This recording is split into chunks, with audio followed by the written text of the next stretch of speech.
நண்பர்களே வணக்கம். நம்ம ஜெனரல் சயின்ஸ் பிசிக்ஸ் பார்த்துக்கிட்டு இருக்கிறோம். பிசிக்ஸில் 10th சயின்ஸில் உள்ள இயக்கவியல் விதிகள் அப்படிங்கிற பாடம் என்ன செஞ்சுக்கிட்டு இருக்கோம், பார்த்துக்கிட்டு இருக்கோம். இது ஒரு முக்கியமான பாடம். நம்ம ஏற்கனவே சொன்ன மாதிரி ஒரு முக்கியமான பாடம் அப்படிங்கிறதுனால டீட்டெயில்டாக பொறுமையாக ஒரு 4-5 வீடியோ இந்த 10th பாடத்தில் மட்டும் போட்டிருப்போம். ஒவ்வொன்றும் வெறும் 4 மணி நேரம் 4 நிமிஷம் தான் இருக்கும். கண்டென்ட் ரொம்ப கம்மி தான், ஆனால் நல்லா செஞ்சுருப்போம். வீடியோ நல்லா லென்த்தியாக போட்டு நம்ம என்ன செஞ்சுருப்போம், டீட்டெயில்டாக பார்த்துருப்போம். ஓகே நண்பர்களே, இன்னைக்கு என்ன பார்க்க போறோம் அப்படின்னா புவியீர்ப்பு முடுக்கம் மாற்றம். இந்த இடத்துல புவியீர்ப்பு முடுக்கம் சொல்றதோட புவியீர்ப்பு முடுக்கம் மாற்றம் அப்படின்னு ஹெட்டிங் போட்டுக்கோங்க. ஓகே, அப்போ இந்த புவியீர்ப்பு முடுக்கம் அப்படின்னு சொல்லக்கூடிய ஆக்ஸலரேஷன் டியூ டு கிராவிட்டி எப்படி மாறுபடுது அப்படின்னு பார்த்தீங்கன்னா, முதல்ல இந்த புவியீர்ப்பு முடுக்கம் இந்த ஜியினோட மதிப்பு எப்பவுமே எதை சார்ந்து அமையுது அப்படின்னு பார்த்தீங்கன்னா பூமியின் ஆரத்தை சார்ந்து அமைகிறது. அதாவது G indirectly proportional to radius square. Radius அப்படிங்கிறது பூமியின் நிறை. இந்த பூமியின் நிறைக்கு இருமடிக்கு எதிர்த்தகவில் இருக்கும் எப்போதுமே. இந்த இடத்துல நேர்த்தகவில் கிடையாது, எதிர்த்தகவில். அப்ப எதிர்த்தகவுன்னு என்ன அர்த்தம் அப்படின்னா, ஆரம் பூமியினோட ஆரம் அதிகரிச்சுது அப்படின்னு சொன்னீங்கன்னா ஜியினோட மதிப்பு குறையும் அப்படின்னு அர்த்தம். அதே மாதிரி பூமியினுடைய ஆரம் குறைவாக இருந்தால் ஜியின் மதிப்பு அதிகரிக்கும். இதுதான் நம்ம என்ன சொல்லுவோம் அப்படின்னா எதிர்த்தகவு. அப்போ இந்த ஜியினுடைய மதிப்பு எப்பவுமே எப்படி எதை பொறுத்து அமையுது அப்படின்னு பாத்தீங்கன்னா பூமியின் ஆரத்தை பொறுத்து அமைகிறது. ஓகே, அப்போ நல்லா கவனிங்க. பூமியின் ஆரம் நிலநடுக்கோட்டு பகுதியில் உங்களுக்கு தெரியும் எப்பவுமே எப்படிதான் இருக்கும், நிலநடுக்கோட்டு பகுதியில் அதிகமாக இருக்கும். அப்ப நிலநடுக்கோட்டு பகுதி அப்படின்னு என்ன அர்த்தம் அப்படின்னா ஈக்குவேட்டர் அப்படின்னு ஆங்கிலத்தில் அர்த்தம். ஸோ ஈக்குவேட்டர் அப்படின்னு என்ன அர்த்தம் அப்படின்னா இதுதான் நிலநடுக்கோட்டு பகுதி. அப்போ இதனுடைய ஆரம் அதிகமாக இருக்குமா அல்லது இதனுடைய ஆரம் அதிகமாக இருக்குமா? ஒரு வட்டத்தை எடுத்துக்கிட்டீங்க அப்படின்னா கண்டிப்பா அதனுடைய சென்டர்ல தான் என்ன அதிகரிக்கும். அதுக்கு மேல போக போக ஆரம் என்ன ஆகும் அப்படின்னா குறையும். இது உங்க எல்லாத்துக்குமே தெரியும். ஓகே, அப்போ இந்த பகுதி என்ன சொல்லுவாங்க அப்படின்னா துருவ பகுதி அப்படிம்பாங்க. இந்த பகுதி நிலநடுக்கோட்டு பகுதி அப்படிம்பாங்க. நிலநடுக்கோட்டு பகுதினா ஈக்குவேட்டர், துருவ பகுதி அப்படின்னா போலார் ரீஜியன். அது உங்க எல்லாருக்குமே தெரியும். ஓகே, அப்போ நிலநடுக்கோட்டு பகுதியில் ஆரம் எப்படி இருக்கு பாத்தீங்கன்னா அதிகமாக உள்ளதால் அதிகமா இருக்குது. நம்ம ஏற்கனவே சொல்லியிருக்கிறோம் புவியீர்ப்பு முடுக்கம் எப்படி இருக்குது, எதிர்த்தகவில் இருக்குது அப்படின்னு சொல்லிட்டோம். அப்ப நிலநடுக்கோட்டு பகுதியில் ஆரம் அதிகமா இருக்கிறதுனால புவியீர்ப்பு முடுக்கத்தின் மதிப்பு குறைவாக இருக்கும். ரொம்ப ரொம்ப முக்கியமான ஒன்று நோட் பண்ணி வச்சுக்கோங்க. அதுக்கப்புறம் பாத்தீங்கன்னா துருவ பகுதியில புவியின் ஆரம் எப்படி இருக்கு பாத்தீங்கன்னா குறைவா இருக்குது. உங்களுக்கு பார்த்தோன்னே தெரியுது, அந்த டயக்ராம் பார்த்தோன்னே தெரியுது துருவ பகுதியில புவியின் ஆரம் குறைவாக உள்ளது. இதனால புவியீர்ப்பு முடுக்கம் எப்படி இருக்குதுன்னு பாத்தீங்கன்னா அதிகமாக இருக்கும். ஸோ என்ன செஞ்சுக்கோங்க, இதையும் நோட் பண்ணிக்கோங்க. ரொம்ப ரொம்ப முக்கியமான ஒன்று. ஓகே, அப்போ ஜியின் மதிப்பு பாத்தீங்கன்னா ஒவ்வொரு இடங்களையும் மாறிக்கிட்டே இருக்குது அப்படின்னு பார்த்தோம்.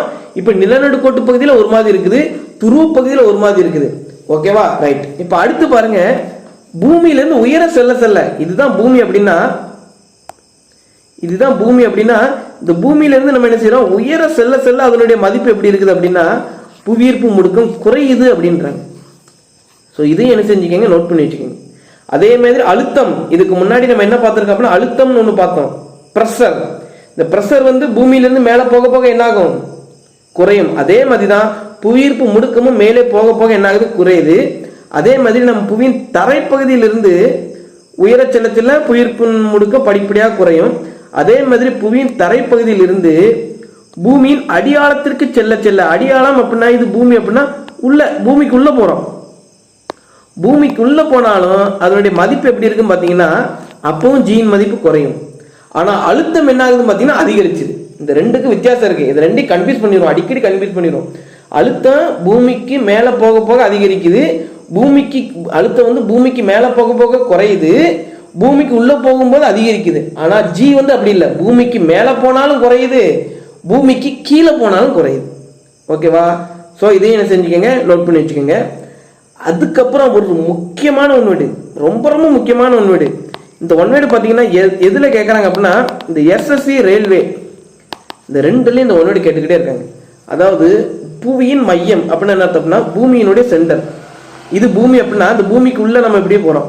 அப்போ இதுதான் பூமியோட சென்டரா இருக்க முடியும். பூமிக்கு உள்ள போகும்போது பூமியின் சென்டர்ல புவியீர்ப்பு முடுக்கத்தின் மதிப்பு என்ன அப்படின்னு கேட்டீங்கன்னா சுழி அப்படின்னா 0. இதையும் நோட் பண்ணி வச்சுக்கோங்க. இந்த சுழி மாறிலி அப்படின்னு வர்றதெல்லாம் கட்டாயம் படிச்சிடணும். அதே மாதிரி வேல்யூஸ் வந்தாலும் கட்டாயம் படிச்சிடணும். ஸோ என்ன செஞ்சுக்கோங்க, இந்த பாயிண்ட்ஸை ஃபுல்லாக நோட் பண்ணிக்கோங்க. ரொம்ப ரொம்ப ஒரு முக்கியமான ஒன்று. இதுக்கப்புறம் நம்ம என்ன பார்க்க போறோம் அப்படின்னு பார்த்தீங்கன்னா நிறை மற்றும் எடை அப்படிங்கிற ஒரு கான்செப்ட் பார்க்க போறோம். ஓகே நண்பர்களே, அடுத்து நம்ம என்ன டாபிக் பார்க்க போறோம் அப்படின்னு பார்த்தீங்கன்னா நிறை மற்றும் எடை. ஆங்கிலத்தில் நிறை அப்படின்னா மாஸ் அப்படின்னு அர்த்தம், எடை அப்படின்னா வெயிட் அப்படின்னு அர்த்தம். இந்த ரெண்டுக்கான வித்தியாசம் தான் நம்ம என்ன செய்ய போறோம் அப்படின்னா பார்க்க போறோம். ஓகே, முதல்ல நிறைக்கு ஒரு புக்ல ஒரு டெஃபினிஷன் கொடுத்துருக்காங்க. என்னன்னு பார்த்தீங்கன்னா நிறை என்பது அதில் அடங்கியுள்ள பருப்பொருட்களின் அளவாகும் அப்படின்னு சொல்லியிருக்கிறாங்க. இந்த பருப்பொருள் அப்படின்னா ஆங்கிலத்தில் என்ன அப்படின்னு பார்த்தீங்கன்னா மேட்டர். ஸோ அப்போ ஒரு பொருள் எடுத்துக்கிறோம், இந்த மாதிரி ஒரு பொருள் எடுத்துக்கிறோம். இந்த எல்லா பொருட்களுமே எதால் ஆனது அப்படின்னு பார்த்தீங்கன்னா அணுக்களால் ஆனது. ஓகேவா, எல்லா பொருட்களுமே அணுக்களால் ஆனது. ஓகே, அப்போ ஒவ்வொரு அணுவும் ஒவ்வொரு அளவில் இருக்கும். அப்போ இந்த ஒரு பொருள் வந்து ஒரு இரும்பு அப்படின்னு என்ன செஞ்சுக்க ஒரு பொருள் எடுத்திருக்கிறேன், ஒரு இரும்பு பொருள் எடுத்திருக்கிறேன். அப்போ இந்த இரும்பில் உள்ள பருப்பொருட்கள் என்னன்னு பார்த்தீங்கன்னா அணுக்கள் தான் இரும்பில் உள்ள பருப்பொருட்கள், ஆங்கிலத்தில் மேட்டர் அப்படின்னு சொல்லுவாங்க. இப்போ எல்லா பொருளும் ஒரு பருப்பொருளால் ஆனது. ஸோ அப்போ இரும்புலையும் என்ன இருக்கும், பருப்பொருள் இருக்கும். ஆனால் என்ன ஆட்டம் இருக்கும் பார்த்தீங்கன்னா அயான் ஆட்டம் இருக்கும். ஓகேவா, அப்போ இந்த அயான் ஆட்டம்ன்ற அளவு வந்து என்ன ஆகுனா ஒரு மாதிரி வேறுபடும். ஸோ அப்போ இதுதான் வந்து என்ன சொல்றாங்க அப்படின்னா இந்த ஒரு பொருள் எடுத்துருக்கிறோம், இந்த பொருள் உள்ள பருப்பொருட்களோட அளவை தான் நம்ம என்ன சொல்றோம் நிறை அப்படின்றோம். அப்போ இந்த இருக்குல்ல இந்த அளவு இருக்கு பாருங்க, இதுதான் வந்து நிறை. இதே இது நான் என்ன செய்யறேன், அடுத்து செம்பு எடுக்கிறேன். செம்பு எடுக்கிறேன், இதனுடைய பருப்பொருள் அளவு எவ்வளவு இருக்கும் பார்த்தீங்கன்னா கொஞ்சம் சின்னதாக இருக்குது. இதனால என்ன செய்ய முடியுது அப்படின்னா அதிகமான இடத்தை பிடித்துக் கொள்ள முடியுது அப்படின்னு வச்சுக்கோங்க. ரெண்டுக்கு வால்யூம் என்னன்னு பார்த்தீங்கன்னா சேம் தான், ஒரே வீடு தான். ஆனால் அதில் உள்ள பருப்பொருட்களோட அளவு பார்த்தீங்கன்னா இரும்பு கொஞ்சம் பெருசாக இருக்கு, செம்பு வந்து சின்னதாக இருக்கு ஆனால் அதிகமாக இருக்கு. ஓகேவா, அப்போ எதுக்கு நிறை அதிகம் அப்படின்னு சொல்லி ஒரு கம்பாரிசன் நமக்கு என்ன செஞ்சுக்கிட்டே இருக்கும், வந்துகிட்டே இருக்கும். அப்போ பருப்பொருட்களோட அளவு தான் வந்து என்ன சொல்றோம் அப்படின்னா நிறை அப்படின்னு சொல்றோம். பருப்பொருட்களின் அளவு தான் என்ன சொல்றோம், நிறை அப்படின்னு சொல்றோம். இன்னொரு எக்ஸாம்பிள் நான் செஞ்சிடறேன், இதை சைடில் நான் போட்டு காமிக்கிறேன். ஓகே நண்பர்களே, புக்கில் என்ன செஞ்சுருக்காங்க அப்படின்னா நிறைக்கு ஒரு விளக்கம் கொடுத்துருக்காங்க. நிறை அப்படின்னா பருப்பொருட்களின் அளவு அப்படின்னு சொல்லியிருக்காங்க. ஸோ பருப்பொருள் அப்படின்னால நான் என்ன சொல்லியிருக்கேன், ஆட்டம் அல்லது மூலக்கூறுகள் இது எல்லாமே தான் நம்ம என்ன சொல்லுவோம் பருப்பொருட்கள். அதாவது இடத்தை அடைத்துக்கொள்ளும் பண்புடையது எல்லாமே பருப்பொருட்கள் அப்படின்னு சொல்லுவாங்க. அதுக்குள்ள நம்ம ரொம்ப டீப்பாக போக வேண்டாம். Soap matter. அப்போ ரெண்டு இது எடுத்திருக்கேன், இரும்பு மரம் அப்படின்னு எடுத்துருக்கிறேன். ரெண்டுமே செஞ்சுறேன் ஒரே வால்யூம், ஒரே அளவுல இரும்பு எடுத்திருக்கிறேன். சரியா, ரெண்டுமே என்னது ஒரே அளவுல இரும்பும் ஒரே அளவுல மரம் எடுத்திருக்கேன். அப்போ இந்த பருப்பொருட்கள் வந்து நம்மளால என்ன செய்ய முடியாது, கண்களால் பார்க்க முடியாது. உடனே என்ன செய்யறேன் அப்படின்னா இங்க இருந்து ஒரு மைக்ரோஸ்கோப் மூலமா ரெண்டு பருப்பொருட்களையும் பார்க்குறேன். என்ன செஞ்சுட்டேன், ஆட்டம் லெவலுக்கு நான் என்ன செஞ்சேன், உருப்பெருக்கம் செஞ்சுட்டேன். உருப்பெருக்கம் செஞ்சு நம்ம ஆட்டம்ஸை பார்க்கக்கூடிய அளவுக்கு நான் என்ன செஞ்சுட்டேன், உருப்பெருக்கம் செஞ்சுட்டேன். இப்படி பார்க்கும் பொழுது எனக்கு இரும்புல பார்த்தீங்கன்னா அதிக அளவான ஆட்டம் இருக்குது, அதேமாதிரி மரத்தில் பார்க்க குறைவான அளவு பருப்பொருள் தான் இருக்குது. அப்போ எதுல பருப்பொருட்கள் அதிகமா இருக்குது அப்படின்னு பார்த்தீங்கன்னா இரும்புல அதிகமா இருக்குது. ஸோ அதனால தான் இரும்பு நமக்கு எப்படி பார்த்தீங்கன்னா கொஞ்சம் ஹெவியா இருக்கிற மாதிரி இருக்குது, மரம் வந்து கொஞ்சம் கம்மியா இருக்கிற மாதிரி இருக்குது. ஸோ அப்போ நிறை அப்படின்னு என்ன அர்த்தம் அப்படின்னா பருப்பொருட்களின் அளவு, அவ்வளவுதான், ஜஸ்ட் பருப்பொருட்களின் அளவு. அப்போ எதுக்கு அதிகமா இருக்கு நிறை, இரும்புக்கு அதிகமா இருக்குது, மரத்துக்கு கம்மியா இருக்குது. அப்போ ஏன் இரும்புக்கு அதிகமா இருக்குது அப்படின்னு பார்த்தீங்கன்னா அதோட பருப்பொருட்களோட எண்ணிக்கை வந்து அதிகமா இருக்குது. அப்போ இதுல இருந்து உங்களுக்கு என்ன தெரியுது அப்படின்னா நிறை அப்படிங்கிறது பருப்பொருட்களின் அளவு. அதை மட்டும் நீங்க செஞ்சுக்கிங்க, படிச்சுக்கங்க. இப்போ உங்களுக்கு கிளியரா அந்த ரெண்டு டெபினிஷனும் தெரியும். இதுதான் நம்ம என்ன சொல்றோம், நிறை அப்படின்னு சொல்றோம். அப்போ இரும்பினுடைய நிறை அப்ராக்சிமேட்ல ஒரு 100 kg அப்படின்னு வச்சுக்கோங்க. 100 kg அப்படின்னு இருக்குன்னா மரத்தினுடைய நிறை எவ்வளவு இருக்குது அப்படின்னா ஒரு 20 kg. இது உண்மையான வேல்யூ கிடையாது, நான் சும்மா ஒரு இதுக்காக போடுறேன், உங்களுக்கு அந்த எண்ணிக்கையில புரியணும் அப்படிங்கிறக்காக. அப்ப இந்த இடத்துல கேஜி அப்படின்னா என்ன அர்த்தம் அப்படின்னா எண்ணிக்கை தான் கேஜி, பருப்பொருட்களின் எண்ணிக்கை தான் கேஜி. எத்தனை எண்ணிக்கை இருக்கு, 1 2 3 4 5 6 7 8, ஒரு 20 kg இருக்குன்னு ஞாபகம் வச்சுக்கோங்க. அப்போ 100னா 100 kg, 100 அளவிலான பருப்பொருட்கள் இருக்குது அப்படின்னு சொல்லி நம்மளுக்கு ஒரு இதுக்காக ஞாபகம் வச்சுக்கோங்க. ஓகேவா, அப்போ பருப்பொருட்களின் எண்ணிக்கை அல்லது பருப்பொருட்களின் அளவு, அதுதான் வந்து நம்ம என்ன சொல்றோம், நிறை அப்படின்னு சொல்றோம். ஓகேவா, முதல்ல இந்த நிறை அப்படின்னா என்னன்னு தெரிஞ்சுக்கணும். இதுக்கப்புறம் தான் நம்ம என்ன செய்ய போறோம் அப்படின்னா எடை அப்படின்னா என்னன்னு பார்க்க போறோம். நிறை என்னன்னு தெரிஞ்சிருச்சு, அதுக்கப்புறம் என்ன செய்ய போறோம் அப்படின்னா எடை அப்படின்னா என்னன்னு பார்க்க போறோம். ஓகே நண்பர்களே, நிறை அப்படின்னா என்ன பார்த்துட்டா பருப்பொருட்களோட அளவு அல்லது எண்ணிக்கை அப்படிங்கிறத நம்ம செஞ்சுட்டு பார்த்துட்டோம். அதுக்கப்புறம் என்ன பார்த்தீங்கன்னா எடை அப்படின்னா என்ன பார்க்க போறோம், ஆங்கிலத்தில் வெயிட். ஒரு பொருள் மீது செயல்படும் புவியீர்ப்பு விசையின் மதிப்பு. புவியீர்ப்பு விசையின் மதிப்பு தான் அப்பொருளின் எடை என அழைக்கப்படுகிறது. போனதுல ஒன்று விட்டுட்டோம். நிறையின் அலகு என்னன்னு பார்த்தீங்கன்னா கிலோகிராம். அதுமாதிரி எடையின் அலகு என்னன்னு பார்த்தீங்கன்னா நியூட்டன். இந்த ரெண்டையும் மார்க் பண்ணி வச்சுக்கோங்க. அப்போ இந்த இடத்துல புவியீர்ப்பு விசை அப்படின்னா என்னன்னு கட்டாயம் தெரியணும். புவியீர்ப்பு விசை அப்படின்னா என்ன?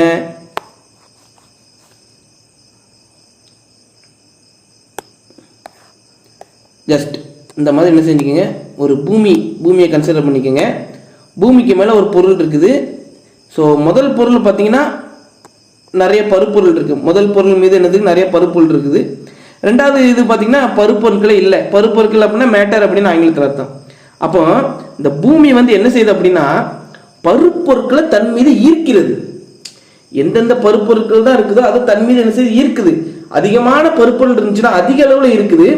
குறைவான பருப்பொருள் இருந்துச்சுன்னா குறைவான அளவு இருக்கும்.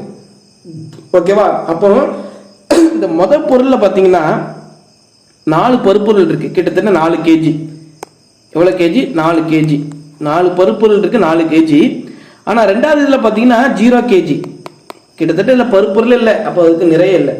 அப்போ இந்த பூமி என்ன செய்யுது அப்படின்னா இந்த புவியீர்ப்பு முடுக்கம் அப்படிங்கிற ஒரு முடுக்கத்தை, அதாவது ஆக்சிலரேஷன் டியூ டு கிராவிட்டி அப்படிங்கிற ஜி அப்படிங்கிற ஒரு முடுக்கத்தை இந்த பருப்பொருள் மேல என்ன செய்யுது, தள்ளுது. தள்ளி என்ன செய்யுது அப்படின்னா பூமியை நோக்கி இழுக்குது. அப்போ அதை தான் நம்ம என்ன சொல்றோம் அப்படின்னா இந்த பூமியை நோக்கி இழுக்கக்கூடிய பருப்பொருட்களை பூமியை நோக்கி இழுக்கக்கூடிய அந்த ஈர்ப்பு விசையை தான் நம்ம என்ன சொல்றோம் அப்படின்னா எடை அப்படின்னு சொல்றோம். அப்ப எடை அப்படிங்கிறது என்னது அப்படின்னா ஒரு விசை. ஓகேவா? என்ன செஞ்சிடக்கூடாது, கன்ஃபியூஸ் பண்ணிடவே கூடாது. நிறை அப்படிங்கிறது பருப்பொருளின் எண்ணிக்கை, எடை அப்படிங்கிறது அப்படி இல்லை. பருப்பொருள் இருக்கும் பொழுது அந்த பருப்பொருட்களை தன்னை நோக்கி இழுக்கக்கூடிய அந்த விசையை தான் நம்ம எடை அப்படின்றோம். அப்போ பூமி எப்படி இழுக்குது அப்படின்னு பாத்தீங்கன்னா புவியீர்ப்பு முடுக்கம் அப்படின்னு ஒரு வேலையை பார்த்தோமா. இந்த புவியீர்ப்பு முடுக்கம் இந்த ஜி வந்து என்ன செய்யும் அப்படின்னா எல்லா பருப்பொருளையும் கீழே நோக்கி தள்ளும். அப்ப அந்த பொருளின் மீது என்ன செய்யப்படுது அப்படின்னா எடை ஒண்ணு நமக்கு என்ன தெரியுது. ஓகேவா? ரைட். இப்போ ஒரு தராசு இருக்குது. ரெண்டு பக்கம் தராசு இருக்குது. இந்த பக்கம் என்ன செஞ்சிடும் அப்படின்னா இரும்பு வைக்கிறோம். அப்போ அதே மாதிரி அதே அளவில் ஒரு மரக்கட்டையும் எடுத்துருக்குறோம். மரக்கட்டையில் பார்த்தீங்கன்னா பருப்பொருள் கம்மியாக இருக்கும். அப்போ எது உங்களுக்கு அதிக எடை காமிக்கும் அப்படிங்கிறது உங்களுக்கே தெரியும். எது அதிகமான எடை காமிக்கும்? கண்டிப்பாக இரும்பு தான். ஏன்? இரும்புல பார்த்தீங்கன்னா பருப்பொருட்களோட எண்ணிக்கை அதிகமாக இருக்கு. அப்போ என்ன அர்த்தம்? நிறை அதிகமாக இருக்கு. ஸோ நிறை அதிகமாக இருக்கிறதுனால அந்த பொருளின் மீது செயல்படக்கூடிய விசை என்ன ஆகுது, அதிகமாகுது. ஸோ அப்போ எடைக்கான ஃபார்முலா என்னன்னு பார்த்தீங்கன்னா நிறை இன்று புவியீர்ப்பு முடுக்கம், அதாவது எம் இன்று ஜி. அப்போ உங்களுக்கு எடை எப்போ அதிகரிக்கும் அப்படின்னு பார்த்தீங்கன்னா ஒன்று எம் அதிகரிக்கணும் அல்லது ஜி அதிகரிக்கணும். ஜி வந்து பார்த்தீங்கன்னா பூமியில ஒவ்வொரு இடங்களையும் மாறிக்கிட்டே இருக்குது. ஸோ அதனால நம்ம பொதுவாக என்ன செஞ்சிருக்கோம் அப்படின்னா ஜி வந்து கான்ஸ்டன்டா வச்சிருக்கோம். ஆனால் இந்த நிறைய என்ன செய்யாது, மாறவே மாறாது. இது நான் சொல்றேன் எப்படி இந்த கான்செப்ட் சொல்றேன். இப்போதைக்கு இதை மாதிரி நினைச்சுக்கோங்க. எடை என்பது என்ன அப்படின்னு பார்த்தீங்கன்னா மாஸ் இன்ட்ரு ஜி. ஓகேவா? ரைட். ஓகே, எடையை பற்றி என்ன செஞ்சுட்டு தெளிவாக பார்த்துட்டோம். ஒரு பொருள் மீது செயல்படும் புவியீர்ப்பு விசையோட மதிப்பு தான் நம்ம என்ன செஞ்சுக்கோ எடைன்னு பார்த்துட்டோம். ரைட். இப்போ கீழே ஒரு கணக்கு இருக்குது. இந்த கணக்கை நம்ம முன்னாடியும் பார்த்துருக்கோம். இப்பவும் ரொம்ப ரொம்ப முக்கியமான ஒரு கணக்கு. என்ன அப்படின்னு பார்த்தீங்கன்னா ஒரு பொருளினுடைய நிறை வந்து 60 கிலோகிராம். அப்போ ஒரு பொருளின் நிறை 60 கிலோகிராம் அப்படின்னா என்ன அர்த்தம்? அந்த பொருள் வந்து 60 பருப்பொருள் இருக்குதா என்ன செஞ்சீங்க நினைச்சு 60 கிலோகிராம் இருக்கு. அப்போ அதன் மீது செயல்படக்கூடிய எடை என்ன அப்படின்னு கேட்டிருக்காங்க. பூமியில ஒரு பொருளுக்கு வந்து எவ்வளவு விசை செயல்படுது அப்படின்னு கண்டுபிடிக்கணும். என்ன செய்யணும் அப்படின்னா அந்த பூமி மீது செயல்பட்டு புவியீர்ப்பு முடுக்கத்தால பெருக்கிடணும். ஓகேவா? ரைட். அப்போ அதனுடைய நிறை என்னன்னு பார்த்தீங்கன்னா 60 கிலோகிராம் எம். அண்ட் புவியீர்ப்பு முடுக்கம் வேல்யூ என்ன பார்த்தீங்கன்னா 9.8. ஸோ அப்போ நிறைய வந்து எடைக்கு மாற்றணும் அப்படின்னு என்ன செஞ்சிடணும் 9.8 என்ன செஞ்சிடணும் பெருக்கணும். அப்போ இந்த ரெண்டையும் பெருக்கும்போது நமக்கு என்ன கிடைக்கும் அப்படின்னா 588 நியூட்டன். ஸோ அப்போ இதுதான் வந்து என்னது எடையினுடைய வேல்யூ. நியூட்டன் அப்படின்னாலே விசையினுடைய யூனிட் தான். ஸோ அப்போ இந்த 60 கிலோகிராம் அளவுள்ள பொருளின் மீது எவ்வளவு எடை செயல்படுகிறது, எவ்வளவு விசை செயல்படுது அப்படின்னு பார்த்தீங்கன்னா 588 நியூட்டன் அளவு விசை செயல்படுகிறது. ஓகேவா? ரைட். அப்போ இதுல இருந்து எப்படி ஒன்னடி கேட்பாங்க அப்படின்னா முதல்ல நிறை அப்படின்னா என்னன்னு தெரிஞ்சுக்கிட்டோம். அப்புறம் எடை அப்படின்னா என்ன தெரிஞ்சுக்கிட்டோம். முக்கியமா எடையின் அலகு என்ன அப்படின்னு பார்த்தீங்கன்னா நியூட்டன். என்ன இதுதான் ரொம்ப முக்கியம். நிறையின் அலகு என்னன்னா கிலோகிராம். இதை கொடுத்துருவாங்க. அதுக்கப்புறம் என்ன செய்வாங்க அப்படின்னா ஒரு பொருளின் நிறை எவ்வளவு அப்படின்னு கேட்பாங்க. ஒரு பொருளின் நிறை கொடுத்துருவாங்க.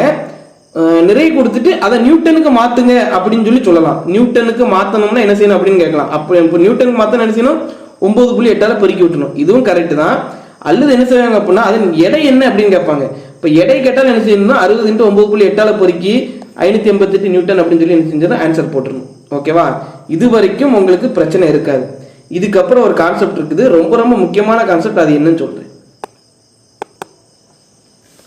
ஓகே நண்பர்களே, அடுத்து ஒரு முக்கியமான ஒன்வேடு, டிஎன்பிஎஸ்சிலையும் கேட்ட ஒன்வேடு. ஓகே, நம்ம ஒரு பொருள் எடுத்துருக்கிறேன். இந்த பொருளில் என்ன இருக்குது, சில பருப்பொருட்கள் இருக்குது. இதை தான் நாம் என்ன சொல்லுவோம் அப்படின்னா நிறை அப்படின்னு சொல்லுவோம். ஓகே, இப்போ இந்த பருப்பொருட்களை தூக்கிட்டு பூமியினுடைய நிலநடுக்கோட்டு பகுதியில் இருக்கிறோம். ஓகேவா? நிலநடுக்கோட்டு பகுதியில் இருக்கிறோம். இப்போ இதனுடைய எண்ணிக்கை மாறுமா அப்படின்னு பார்த்தீங்கன்னா மாறாது. அதுக்கப்புறம் அதே பொருளை தூக்கிட்டு எங்கே போகிறோம் அப்படின்னு பார்த்தீங்கன்னா நிலநடுக்கோட்டுக்கு துருவ பகுதிக்கு போகிறோம். இப்போ இதனுடைய மதிப்பு மாறுமா? மாறாது. ஓகே, அதே மாதிரி இந்த பொருளை தூக்கிட்டு கொஞ்சம் உயரமாக போகிறோம், ஃப்ளைட்டில் தூக்கிட்டு போகிறோம். அப்போ இந்த நிறையினோட மதிப்பு மாறுமா? மாறாது. இதே பொருளை தூக்கிட்டு எங்கே போகிறோம் அப்படின்னு பார்த்தீங்கன்னா நிலாவுக்கு போகிறோம். நிலாவுக்கு போகும்போது இந்த பருப்பொருட்களோட எண்ணிக்கை மாறுமா அப்படின்னு பார்த்தீங்கன்னா மாறாது. அப்போ இதுல இருந்து நீங்க என்ன தெரிஞ்சுக்கணும் அப்படின்னா நிறை எப்பொழுதும் மாறாது. இதை ஸ்டாட்டிக்கா நோட் பண்ணி வச்சுக்கோங்க.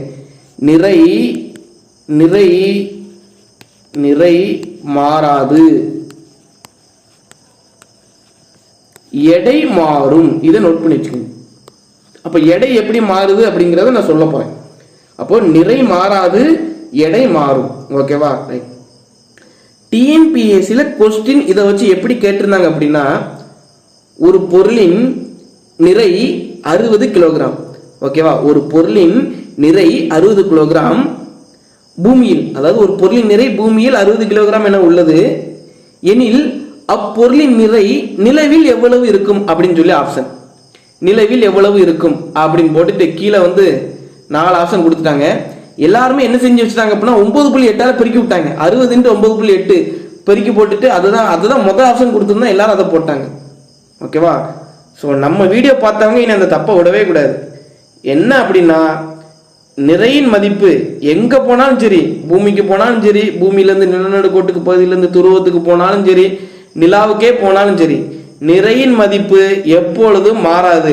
அப்போ பூமியில் ஒரு பொருளின் நிறையின் மதிப்பு 60 கிலோகிராம் என இருந்தால் நிலவிலும் 60 கிலோகிராம் எனதான் இருக்கும். இதை என்ன செஞ்சுக்கோங்க, நோட் பண்ணி வச்சுக்கோங்க. ஓகே, இப்போ எடை எப்படி மாறும் அப்படிங்கிறத நான் சொல்ல போறேன். ஓகே, உங்க எல்லாருக்குமே தெரியும் எடை அப்படின்னா ஃபார்முலா என்னது? எடை is equal to m × g. இதுல m அப்படிங்கிற நிறை, g அப்படிங்கிறது புவியீர்ப்பு முடுக்கம். ஓகே, அப்போ நம்ம இதுக்கு முன்னாடி கூட பார்த்தோம், புவியீர்ப்பு முடுக்கம் நிலநடுக்கோட்டு பகுதியில் கம்மியா இருக்கும், துருவ பகுதியில் அதிகமா இருக்கும். அதுக்கப்புறம் உயரம் மேல போக போக என்ன ஆகும்? குறையும்.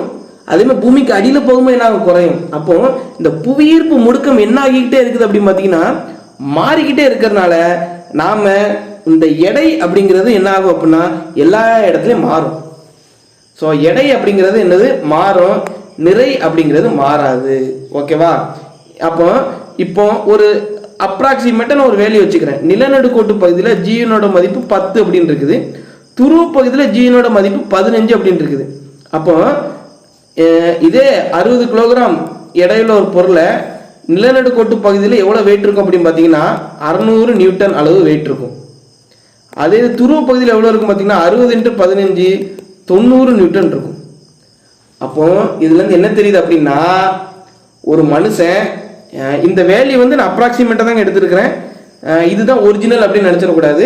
கிட்டத்தட்ட ரெண்டுமே 9.81 இருக்கும், துருவ பகுதியில் 9.85 இந்த மாதிரி கொஞ்சம் வேல்யூ தான் மாறும். நான் உங்களுக்கு புரியணும் அப்படிங்கிறதுக்காக சொல்லியிருக்கிறேன். நிலநடுக்கோட்டு பகுதியில் 10 இருக்குது புவியீர்ப்பு முடுக்கம், துருவ பகுதியில் 15 இருக்குன்னு சொல்லி நான் செஞ்சுக்கேன். சும்மா சொல்லியிருக்கேன், ஒரிஜினல் வேல்யூ கிடையாது. இதை மெமரி பண்ணிடாதீங்க, உங்களுக்கு புரிய வைக்கணும் அப்படிங்கிறக்காக. அப்போ நிலநடுக்க ஒருத்தனுடைய நிறை பார்த்தீங்கன்னா 60 kg இருக்கு.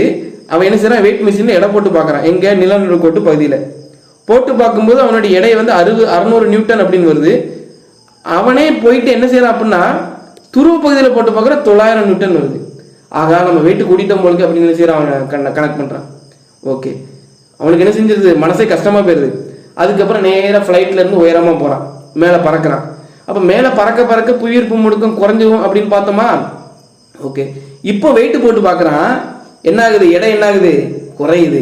அவனுக்கு ஹாப்பி ஆயிடுச்சு. அப்பா நாம என்ன செய்யறோம், ஒரே மாதிரி தான் இருக்கிறோம், நம்மளுடைய வெயிட் என்ன செஞ்சுட்டு குறைஞ்சிட்டு அப்படின்னு நினைச்சு பார்க்குறான். ஸோ அப்போ இதுல இருந்து நீங்க என்ன செய்யணும் அப்படின்னா, நிறை அப்படிங்கிறது எந்த இடத்துலையுமே மாறாது, எடை அப்படிங்கிறது எல்லா இடத்துலையும் மாறும். இதை வந்து நீங்க என்ன செஞ்சுக்கணும், நோட் பண்ணி வச்சுக்கணும். ஓகேவா? அப்போ யாரு குண்டா இருக்கும் அப்படின்னு சொல்லி வருத்தப்படாதீங்க. ஏன் அப்படின்னா, பூமியில தான் புவியீர்ப்பு முடுக்கத்தின் மதிப்பு 9.8. ஆனா நிலாவில் எவ்வளவு தெரியுமா, நிலாவில் புவியீர்ப்பு முடுக்கம் எவ்வளவு தெரியுமா, 1.625 மீட்டர் வினாடி பவர் -2. அதே இது பூமியில எவ்வளவு தெரியுமா, 9.8. கிட்டத்தட்ட 6ல் 1 பங்கு தான் நிலாவில் இருக்கு. அப்ப நிலாவில் புவியீர்ப்பு முடுக்கத்தின் வேல்யூ எவ்வளவு பார்த்தீங்கன்னா 1/6 மடங்கு. ஓகேவா? பூமியில எவ்வளோ, 9.8 மீட்டர் வினாடி -2. ஆனா நிலாவில் பார்த்தீங்கன்னா 1.625. இப்போ 6ல் 1 பகுதி தான் இருக்கு. அப்போ ஒரு மனுஷன், நல்லா கவனிங்க, ஒரு மனுஷனுடைய நிறை எவ்வளவு பார்த்தீங்கன்னா, பூமியில நிறை எவ்வளவு பார்த்தீங்கன்னா 60 kg. அப்போ நிலாவிலே அவனுடைய நிறை எவ்வளவுதான் இருக்கும் அப்படின்னு பார்த்தீங்கன்னா 60 kg தான். நிறை வந்து எப்பவுமே என்ன செய்ய மாறாது. இப்போ பூமியில அவனுடைய எடை எவ்வளவு இருக்கும் அப்படின்னு பார்த்தீங்கன்னா, இந்த 60 9.8ஆல பெருக்கிடணும். அப்போ 9.8ஆல பெருக்கணும்னா என்ன கிடைக்கும் அப்படின்னு பார்த்தீங்கன்னா 588 நியூட்டன். இதெல்லாம் ஒன் வேடுங்க, ரொம்ப நோட் பண்ணி வச்சுக்கோங்க. ஓகேவா? ரைட். இப்போ அதே மனுஷன் 60 kg இருக்கான், நிலாவுக்கு போறான். நிலாவுக்கு போகும்பொழுது அவனுடைய எடை எவ்வளவு அப்படின்னு பார்த்தீங்கன்னா 60 × 1.625. 60 × 1.625 எவ்வளவு பார்த்தீங்கன்னா வெறும் 97 நியூட்டன் தான். அப்போ அவனுக்கு எப்படி ஆகும், சந்தோஷமாயிரும். எப்பா நம்ம வந்து என்ன செஞ்சுட்டோம், வெயிட்டை குறைச்சிட்டோம். வெயிட்டை குறைக்கிறதுக்கு நீங்கள் என்ன செய்ய வேண்டாம், எக்ஸசைஸ் செய்ய வேண்டாம், நிலாவுக்கு போயிருங்க, வெயிட் ஈஸியாக குறைஞ்சிடும்.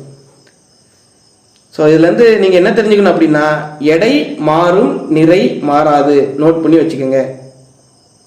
அதுக்கப்புறம் நீங்கள் என்ன நோட் பண்ணி வைக்கணும்னா, நிலவில் புவியீர்ப்பு முடுக்கத்தின் மதிப்பு என்ன, 1.625 மீட்டர் வினாடி பவர் -2.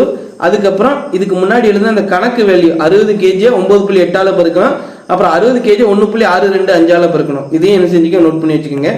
அதுக்கப்புறம் பார்த்தீங்கன்னா புவியீர்ப்பு முடுக்கத்தின் மதிப்பு எவ்வளோன்னு பார்த்தோம், 9.8.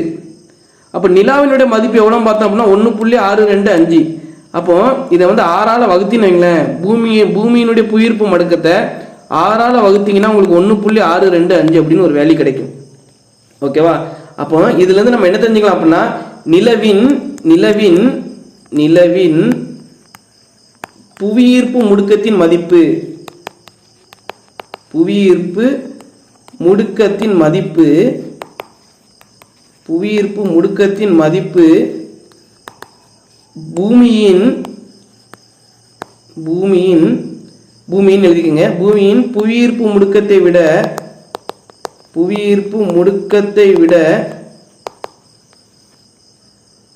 6ல் 1 பங்கு அமையும். 6ல் 1 பங்கு அமையும். இதை நோட் பண்ணி வச்சுக்கோங்க. இது ஒரு ஒன் வேர்டு அல்லது 1/6 அப்படின்னு வச்சுக்கோங்க. ஓகேவா? பூமியில் 9.8 அப்படின்னா அதை 6ஆல வகுத்துட்டோம்னா அதான் நிலாவில் இருக்கும். அப்போ 1/6 மடங்கு தான் நிலாவில் புவியீர்ப்பு முடுக்கத்தின் மதிப்பு இருக்குது. ஸோ என்ன செஞ்சுக்கோங்க, இதை நோட் பண்ணி வச்சுக்கோங்க. ரொம்ப ரொம்ப முக்கியமான ஒன் வேர்டு. அப்போ நிறை மற்றும் எடை அப்படிலாம் நான் என்னெல்லாம் சொல்லியிருக்கேன். இப்போ நிறைன்னா என்னன்னு சொல்லிட்டேன், அதுக்கப்புறம் எடை அப்படின்னா என்னன்னு சொல்லியிருக்கிறேன். அப்போ நிறையிலிருந்து எடைக்கு எப்படி மாற்றணும் அப்படின்னு சொல்லியிருக்கிறேன். அடுத்து ஒரு 3வது கான்செப்ட், முக்கியமான கான்செப்ட் பார்த்துட்டோம். நிறை எப்பொழுதும் என்ன செய்யாது, மாறாது. ஆனால் எடை வந்து என்ன செய்யும், எல்லா இடங்களையும் மாறும். அப்போ எப்படி மாறுது அப்படின்னு பார்த்தோம். இந்த புவியீர்ப்பு முடுக்கத்தின் மதிப்பு ஒவ்வொரு இடங்களையும் ஒவ்வொரு மாதிரி இருக்கனால மாறுது. ஓகே. அதுக்கப்புறம் நிலாவுக்கும் பூமிக்கும் புவியீர்ப்பு முடுக்கத்தின் வேலையை வந்து கம்பேர் பண்ணி பார்த்தோம். பூமியில புவியீர்ப்பு முடுக்கத்தின் மதிப்பு என்ன அப்படின்னு பார்த்தீங்கன்னா 9.8. ஆனால் நிலாவில் பார்த்தீங்கன்னா அந்த 9.8 6ஆல வகுத்துட்டோம் அப்படின்னா 1.625. அப்போ 6ல் 1 பங்கு தான் நிலாவில் இருக்கு. ஓகேவா? அப்போ நிலாவில் எடை கம்மியாக இருக்கும், பூமியில் எப்படி இருக்கும், எடை அதிகமாக இருக்கும். ஸோ இதை என்ன செஞ்சுக்கோங்க, நோட் பண்ணி வச்சுக்கோங்க. நான் வந்து 6ல் 1 பங்கு அப்படின்னு சொல்லியிருந்தேனா. ஓகே. ஸ்கூல் புக்கில் எப்படி கொடுத்துருக்காங்க அப்படின்னா, புவியீர்ப்பு முடுக்கத்தில் 0.1654 மடங்கிற்கு சமமான அளவு அப்படின்னு சொல்லியிருக்காங்க. அப்போ இந்த 0.1654 என்ன அர்த்தம் அப்படின்னா 1/6 தான். 1/6 வகுத்தீங்க அப்படின்னா 0.1654. ஸோ நான் சொன்னதே தான் சொல்லியிருக்கிறாங்க. ஆனால் என்ன செஞ்சிருக்காங்க அப்படின்னா புள்ளியில் சொல்லியிருக்கிறாங்க. ஸோ அப்போ நம்ம என்ன செஞ்சிடக்கூடாது, இந்த ட்ராப்பில் விழுந்துடக்கூடாது. 1/6 கொடுப்பாங்க அல்லது இந்த வேல்யூ கொடுத்துருப்பாங்க. அப்போ இதை ஞாபகம் வச்சுக்கணும். இப்போ பூமியை காட்டிலும் நிலாவினுடைய புவியீர்ப்பு மடங்கு புவியீர்ப்பு முடுக்கம் வந்து 1/6 பங்கு இருக்கும் அல்லது 0.1654 இருக்கும். அப்போ இந்த 0.1654ங்கிறது எப்படி வந்துச்சு அப்படின்னா 1/6 வகுத்தோம்னா நமக்கு என்ன செஞ்சிடும் வந்துடும்.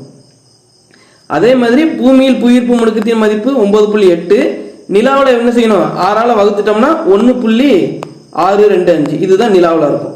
ஓகேவா நண்பர்களே, இதே என்ன செஞ்சுக்கோங்க, நோட் பண்ணிங்க. அப்போ நிறை மற்றும் எடை என்ன செஞ்சிருக்கோம் தெளிவாக பார்த்தாச்சு. ஒரு முக்கியமான ஒன்வேடு.